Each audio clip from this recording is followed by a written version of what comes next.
My lords, ladies and gentlemen, hello and welcome back to Transport Fever 2. Before I start and introduce today's episode, I just want to make reference to the bit of a lull in output that there's been over the past couple of weeks.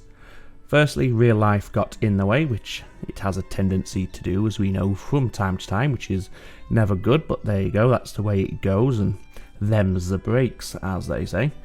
But also, when I did find time to sit down and look to record some Transport Fever 2 footage, I found myself at a bit of a loss with the Japanese series.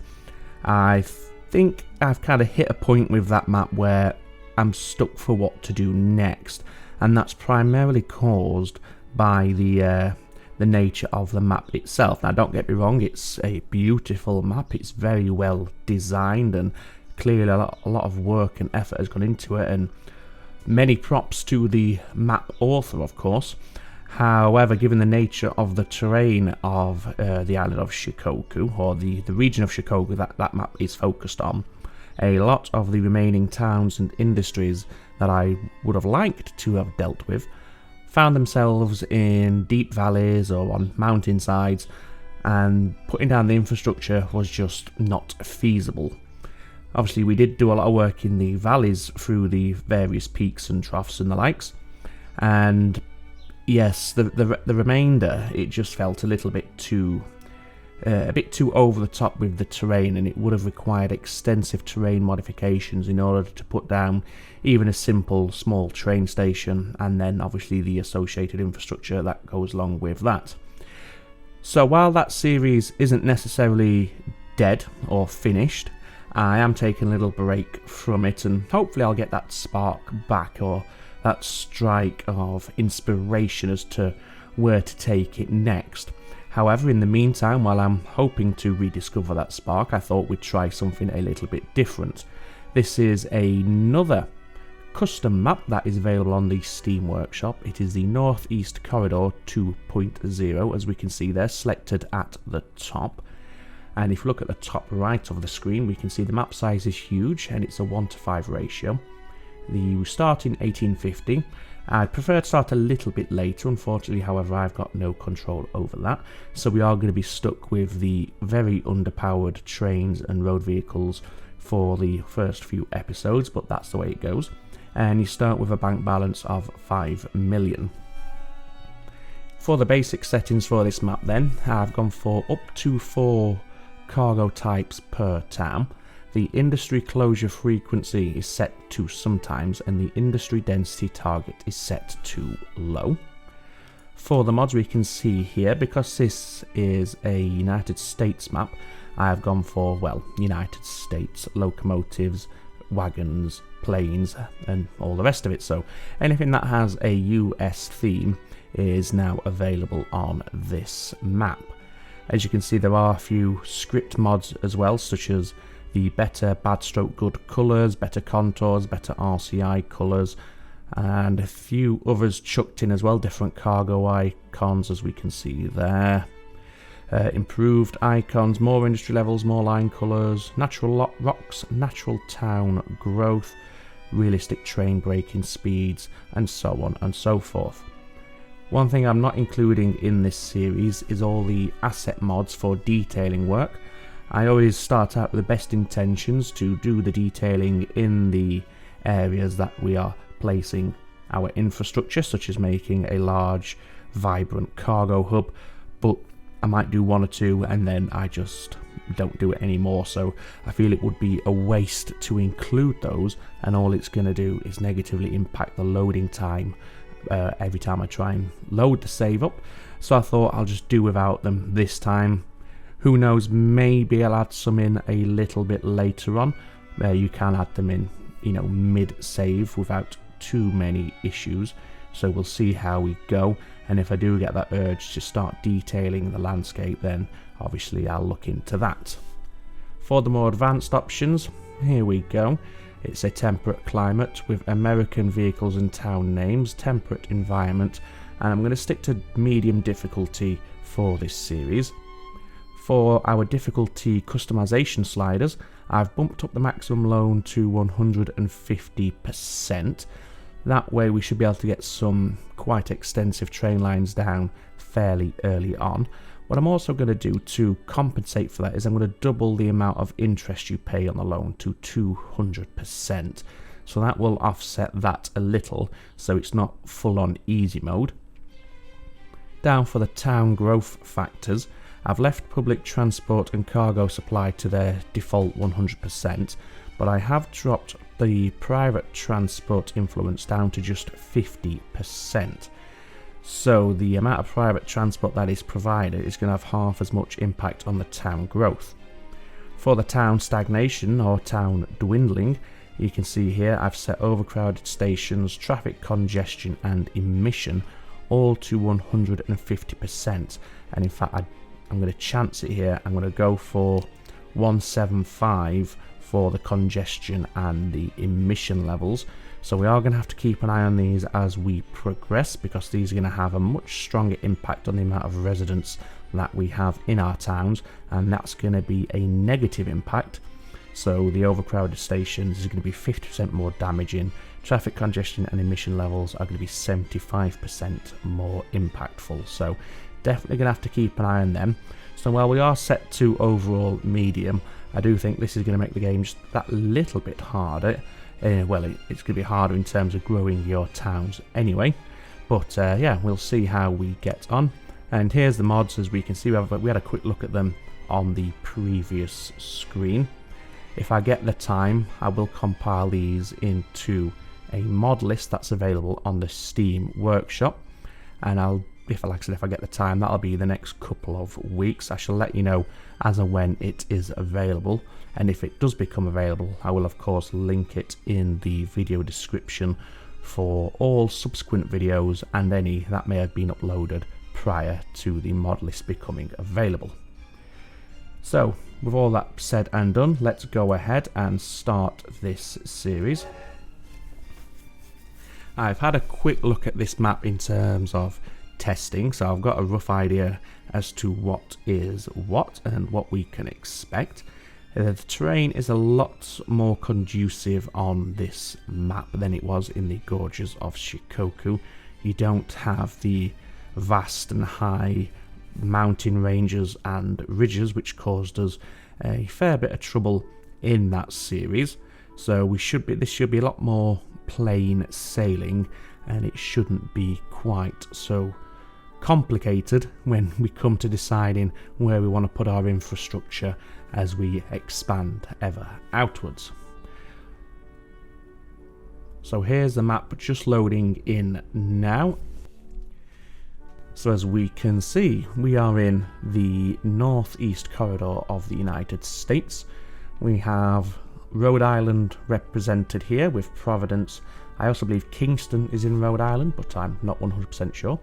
We have Massachusetts. I believe both of these are in Massachusetts. Well, I know Boston absolutely definitely is. And then we have Springfield and Hartford. I believe this is heading into Connecticut. I might be wrong. Stamford, that's definitely in Connecticut. And then we come down here. We have New York State and obviously New York City. We have New Jersey. What else do we have? Allentown, that will be Pennsylvania. Philadelphia is obviously definitely Pennsylvania. Wilmington, so we're going down into Delaware. There's Dover as well, also part of Delaware. Aberdeen and Lancaster, again I believe they are both Pennsylvania. We have Maryland, Baltimore, and we have the District of Columbia with Washington DC. So as you can see, it's a very large map, but it's also a very open map. So putting down our huge thundering high-speed rail lines shouldn't be too much of a challenge, which is always nice.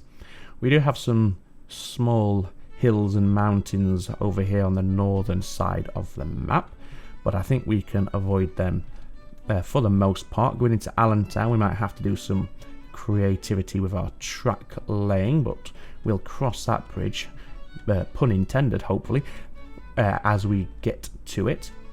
Now in terms of our starting point, I think I'm gonna go here around the town of Worcester. We have a forest here at Worcester, and we also have this sawmill, and just up here outside of Boston we also have a tools factory. So the plan I have in mind is to have a road connection between Worcester Forest and the sawmill, and we'll have a series of trucks supplying the sawmill with the logs that they require. The sawed logs, or the planks if you will then be shunted via a train service up towards Boston, and we'll put a cargo interchange somewhere in this area that will supply these two industries as well as Boston itself for the goods and the fuel that Boston will eventually require. So yes, the planks will be taken up here, converted into tools, and then using the same train with a mixed consist, we shall bring the tools back down to here, offload them, and then we'll have a second line, a second road line, which will deliver the tools into the town of Worcester, and that should hopefully start stimulating some growth in Worcester. So let's start things rolling. What we'll do is, as I tend to do while we get started, I'll pause the date speed, and I'll also keep the game progression paused until we've got our first lines set up. So let's make a start on that front. Let's get these lines up and running. And what we're going to do, we have a road here by the sawmill. So from where this road knee bends off to the right, we're just going to take a new road that's going to head towards the forest. And I'm going to put this with the terrain height map enabled, and I'm going to do my best here just to try and follow the level and the lay of the land. And if that means we have a wiggly road, then so be it. I'd rather have that than just a bolt straight road that just plows through the terrain without rhyme or reason, because unless you're building some sort of motorway or freeway, roads don't tend to do that. They will follow the lay of the land. So here we go, we're connected into the road here. Now here is our sawmill. No, that's not the sawmill. Here is our forest, so we need a connection here because, as we can see, it doesn't come with one by default. So let's just give them a connection road like that. Does that have... Yes, it does. We can see here, look, we've got the little pavement icons, or whatever you want to call them, the connection nodes there to the industry. And then we're just going to bring this road down gently. Well, it's not too gentle, it's quite steep. But we're going to bring it down to the level of the terrain here, connect it into that road, and that should then give us a decent connection all around. What I'll also do is this road here is going to swing off just a touch. We already have a connection, so we don't need to worry about that. And we're just going to have it head up the ways just a fraction, and this sort of area is where we would look to put our train station that's going to take the planks up and then return with some tools. So let's start on the building infrastructure. We need a truck station over here at the forest. We only need one platform for this, so that's what we're going to go for. And if we put it over here, we should have a connection. Yes, we do. But I'm not going to give it an automatic connection. I'm going to offset it a little, just like that. And then I'm going to rename it to Worcester Forest, just so on the line overview we know exactly what we are dealing with here. And then it's just a simple case of giving ourselves connections into the roads like that. We're going to need a waypoint because I want the vehicles to exit this way before swinging round and heading down here. So they're going to come all the way along here. And then we want something in this area as well. So let's go.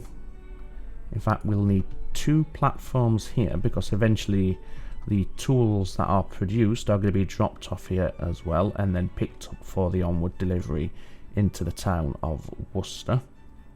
So we'll put that there, and again we'll just quickly rename this and we'll call this Worcester Freight Exchange, because not only is it handling the sawmill, it will also be handling the incoming goods for the town of Worcester. And again, we just want a secondary exit just here. And then we want to connect it into the roads in the vicinity, like so. Right then, so we might also need some waypoints. I'll put one there and one there. So yes, now we should be able to start the production of the logs into the sawmill and the associated transport that's associated with that. And if I say associated again, yeah, whatever. So we want brown, and we want to come into there. Okay, so you're wanting to use that platform. Okay, so in that case, what I would like you... In fact, no. Let's put you onto that platform, and then you can come out there like that. Yes. And after the forest, yes, use that waypoint there. We did need it. Let's set you to a full load. And you're only taking logs. And just for completion, you're only unloading the logs at the freight exchange. So we'll call this, and I'm going to do something a little bit different here. I'm going to put a little identifier in brackets so we can see and categorize all of our various vehicles and what all our lines and what vehicles are operating on those lines. So for example here, we're going to put a T for truck. And this is logging haulage. In fact, let's use that. And this is Worcester. There we go. We'll need a depot, of course, and we'll put this somewhere near the town of Worcester. That way, when we start to put bus lines in here, they don't have to travel quite so far, and we also don't need multiple depots. And we'll put that... Can we squeeze it in there? Not quite. That would have been nice, but never mind. Instead, we'll put it just in that little wooded area there. And give it a little street connection like that. So let's go ahead and buy some vehicles then. So we're starting with the very first vehicles available, the American horse-drawn carriage. And to kick things off, I'm going to go for 20, which is going to cost us just under $500,000.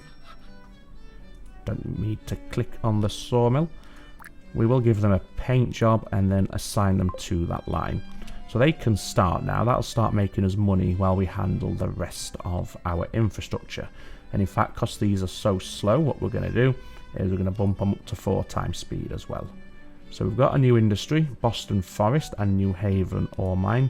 Where is the forest? It's all the way over there, so as it stands, it is of no concern to us. Okay then, so now we're going to need our rail station.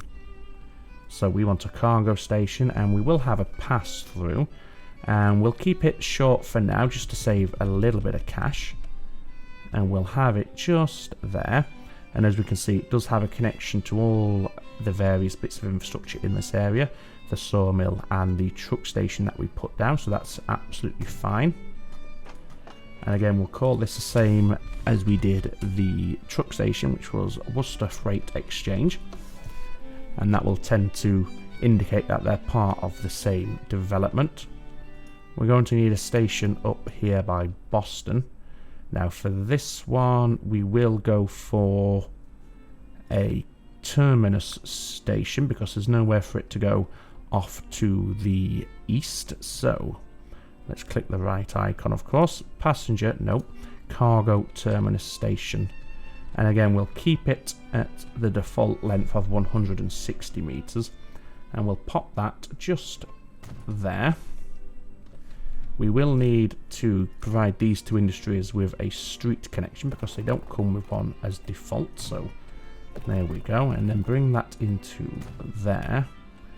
And can we get this? Oh, we've got a bit of water there, which looks like we can't actually skirt around. So we'll come off this way. Now, I don't know if that is going to reach. It certainly won't reach if I don't finish the road construction. I'm going to say it won't reach. No. Okay, so when we come to using this machinery factory, we might just have to put in a little intermediate line using trucks running from the station to the factory and back, but that's fine. We'll cross that bridge when we come to it. And this will be Boston Freight Exchange. So we've got a new sawmill by Boston. So that's a possibility for us a little bit later on, supplying that sawmill with the logs, but we can come back to that later. What we need to do now is focus on getting this train line put down to connect these two stations. And again, we will stick on the contour overlay, and we'll try and keep it as straight and as level as we possibly can. In fact, what height are we at here? So our track is at 15 meters. And what will our height be down here? 28 meters. So we do need to, depending which way you're looking at it, either gain or lose a little bit of elevation. Right, so let's come from this way. Which way are we headed? Okay, well, if you look here, we've kind of got a path through the wooded area, and we may as well stick to that where possible. So let's bring our line over to the left.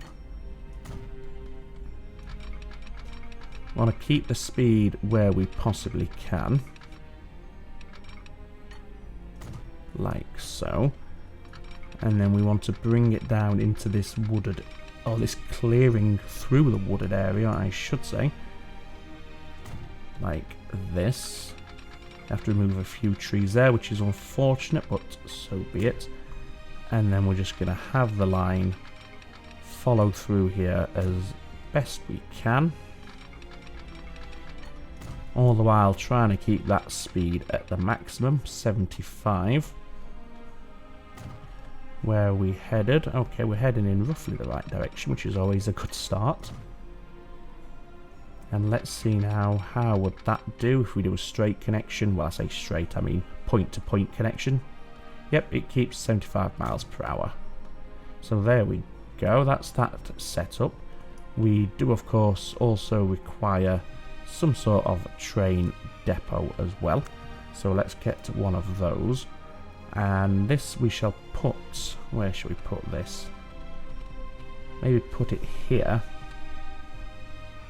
like that, and hopefully I can connect this in nice and easily. Let's see, how is that?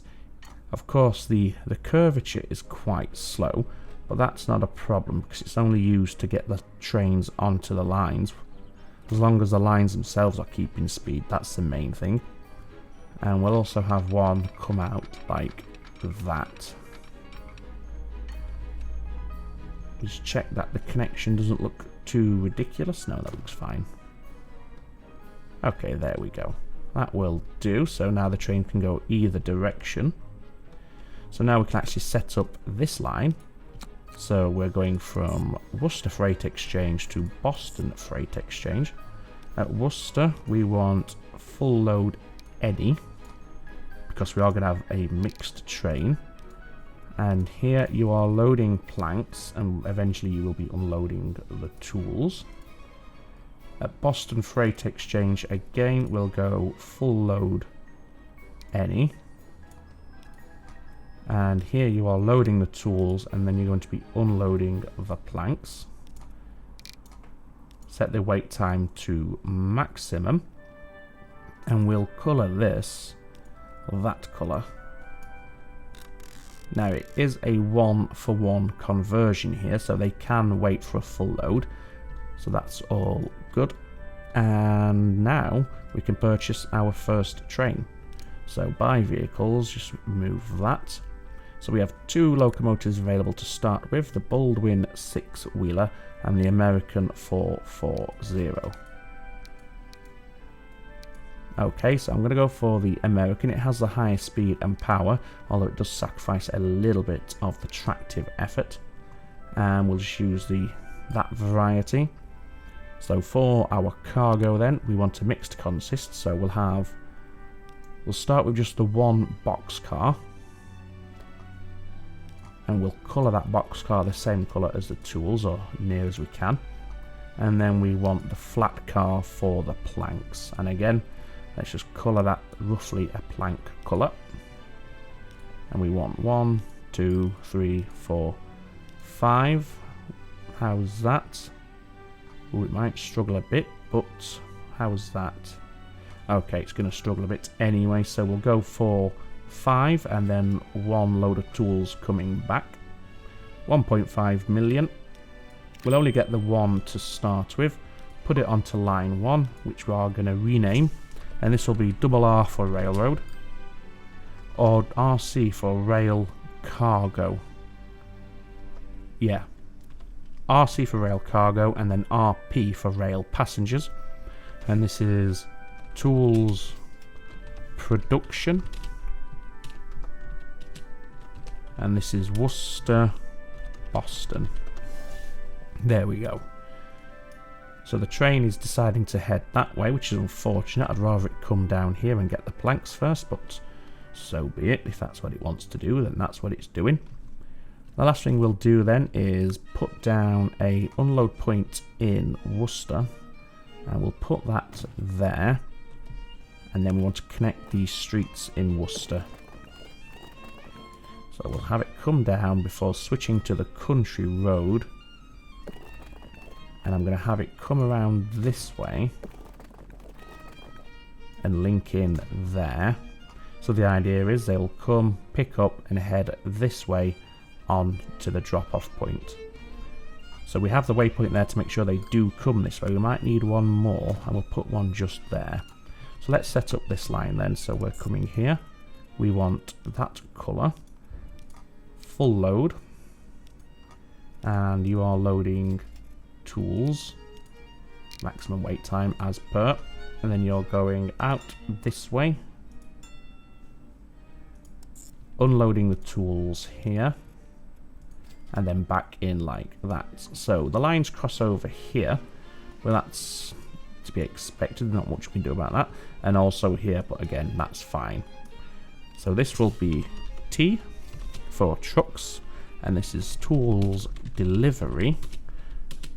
And this is for Worcester. Wonderful. So now let's get a small, and I do mean small, handful of vehicles to run this line. And I think, in fact, we're just going to go for 1. Because we have to wait for the train to make its journeys anyway. So, there we go. And that should now, as soon as these get planks, trigger the output of the tools, because they now have somewhere to go to be utilised. Just going to turn off the expenditure icons there. I don't need to see them. And what I'm going to do is just let this run for maybe 5 or so minutes. Let the production space itself out. Let the vehicles get spaced out and the likes, and get a good feel for how our line rates are looking, because we might need some more trucks running down here. And if we do, then we can modify it once we've got a handle on where we stand. So we'll leave it at 4 times speed, and I'll put a little cut in here. I'll go make myself a cup of tea, and hopefully by the time I've made my tea we shall see where we are. So I shall see you in just a few moments time. Okay then, ladies and gentlemen, our train has made its first round trip successfully with a full load in either direction. So if we bring up our line statistics now, we can have a look at where things stand. So this tools delivery, it's making a small profit, but it's not going to make or break our whole network. So don't need to worry too much about that. And just having the 1 vehicle there is going to be more than enough for us, because the train, as we can see, it's got a frequency of 12 minutes, so well 11 minutes 43 seconds, but we'll call it 1 year, because why the heck not? And our okay, I don't understand what's happened there, because this train has only just dropped off its first load of tools, and obviously it can only carry 7 due to its consist size. Now that to me says, because our truck has picked up 1 full load of tools, there should have only been 3 remaining on the platform, yet it's already taken 8, and this is number 8 about to be dropped off, and there's still 2 more. So there must have been 10 tools on the platform, despite the fact this capacity is only 7. So I'm not quite sure what's happened there, but nevertheless, the main thing we're going to look at here is this frequency of this line. As it stands, as we saw, this takes pretty much, we'll call it a year, just under a year, 11 minutes 43 seconds for one complete round trip. So we need this line to have a rate of around about 35. I'd like to go a little bit over, just so we can guarantee that it can pick up a full load immediately before departing, but we don't need so much extra that we're going to overfill the platform.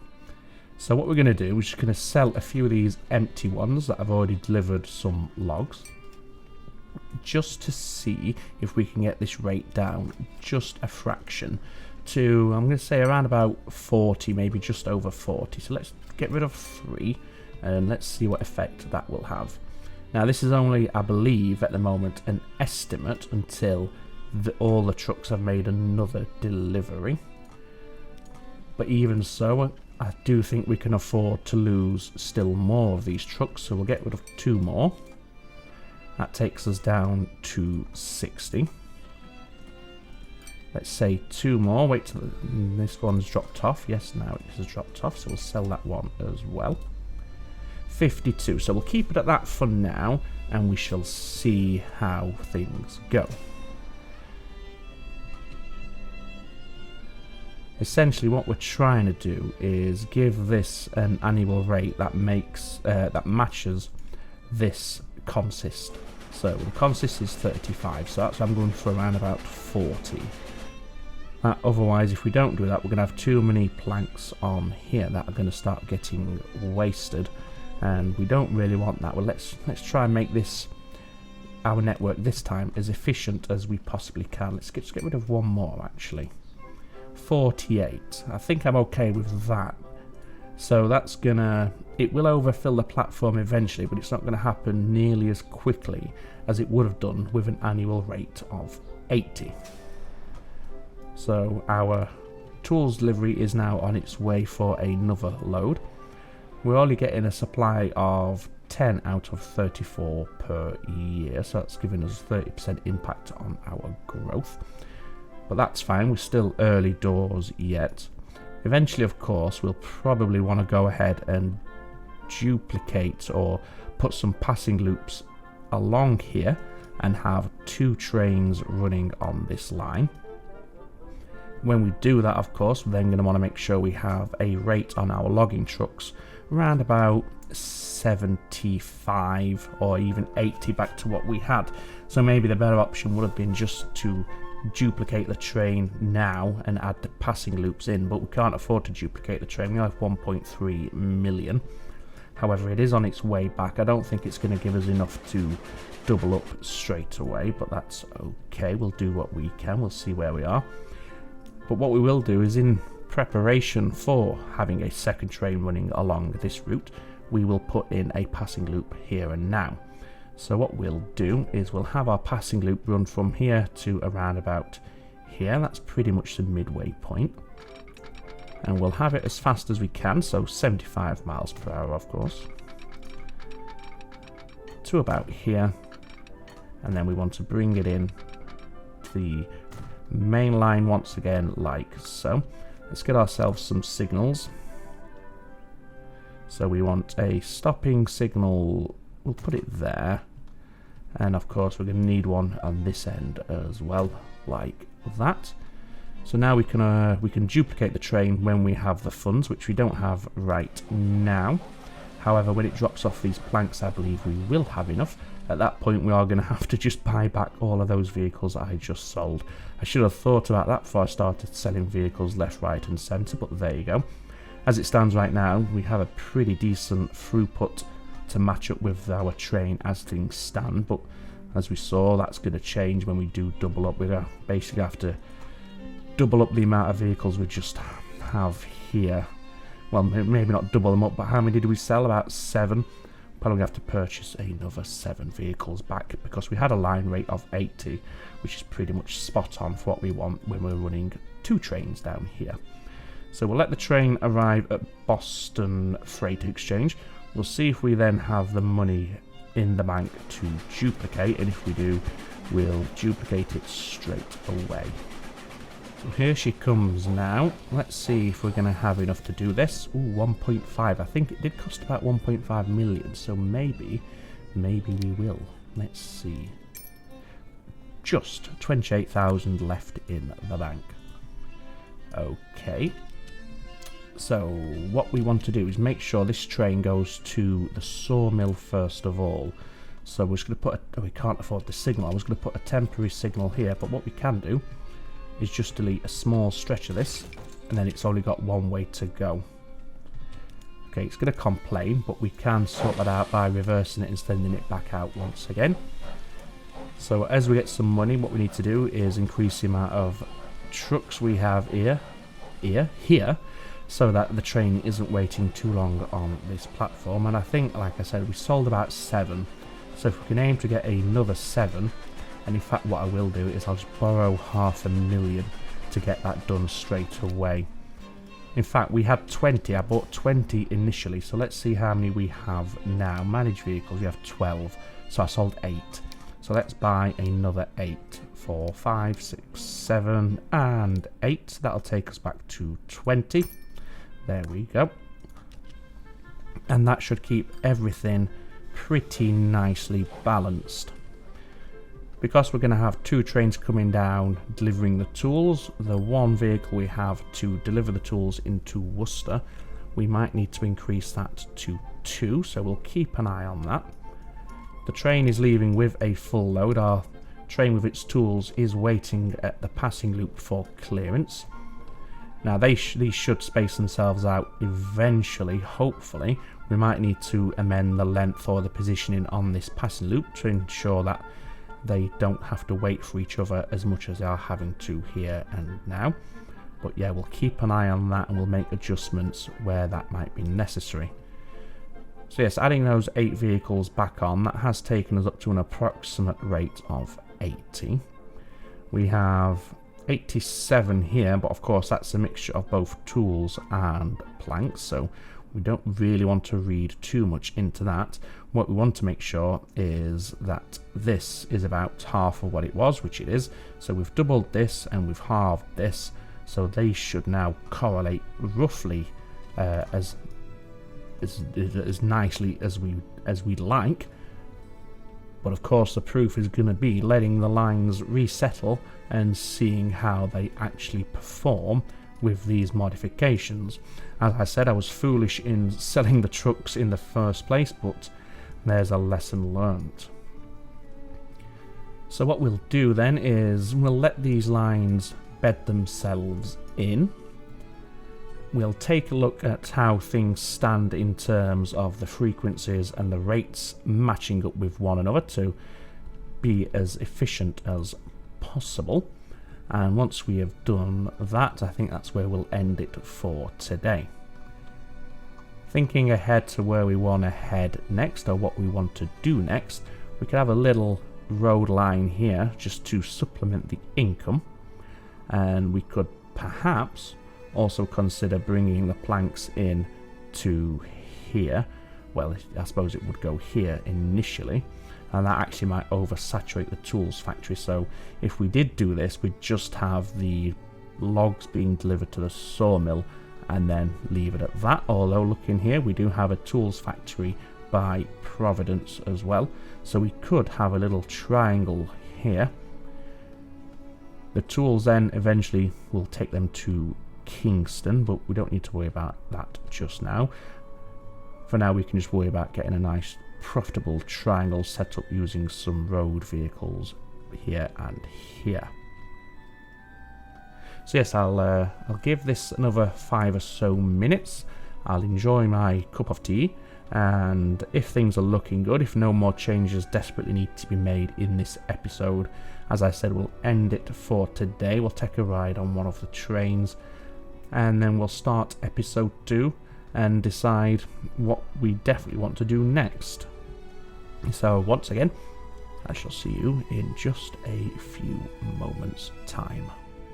Okay, ladies and gentlemen, I've let it run for about 10 minutes.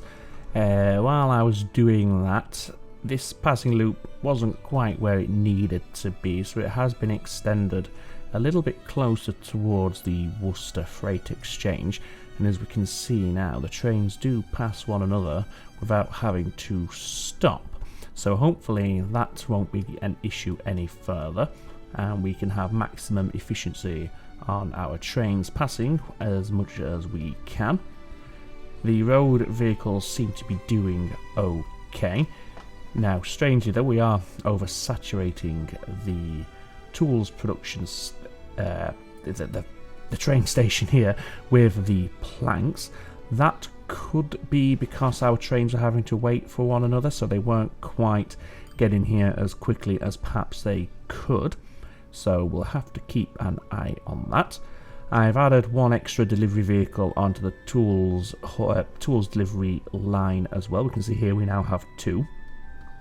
The AI have built in a little road here, so our tools delivery vehicles take a bit of a shorter route than they did previously, so that's always good. It's meaning we're that little bit more efficient in terms of how long it takes to get where we need to go. And if we take a look at our line overview, the train line is nice and profitable, around about 500,000. The logging haulage is sitting at 160 per year, with a frequency of a vehicle every 18 seconds. And our tools delivery, this might not be quite accurate because I have only just doubled the amount of trucks we have on here. I think it has just made its first delivery there.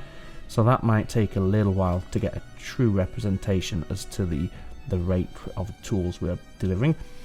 16 out of 40, so that's now up to 40%, whereas if you remember previously it was stuck down at 30, so that's clearly working a little better. I don't think they had to wait for one another, looking at how fast they're both going, so the extended passing loop seems to be working nicely as well. So, as I said, we're going to leave it there for today. There's nothing drastic going amiss at the moment. So what we're going to do, we're going to hop on this train. I'll leave it at 4 times acceleration just because these are very, very slow, and it would take about 4 years recording to get to Boston. So we'll have a nice rapid journey over to the Boston Freight Exchange. Little bit of stutter there. Obviously a new industry was being dropped in. That's a little frustrating when it does that, but hey ho. So yes, I hope you enjoyed the episode and you're excited for the series. As I said, even though it's only medium, I'm going to do my best to try and make it as efficient as we possibly can. So all that remains for me to say is, as always, ladies and gentlemen, you take very good care of yourselves. It's ta-ta for now.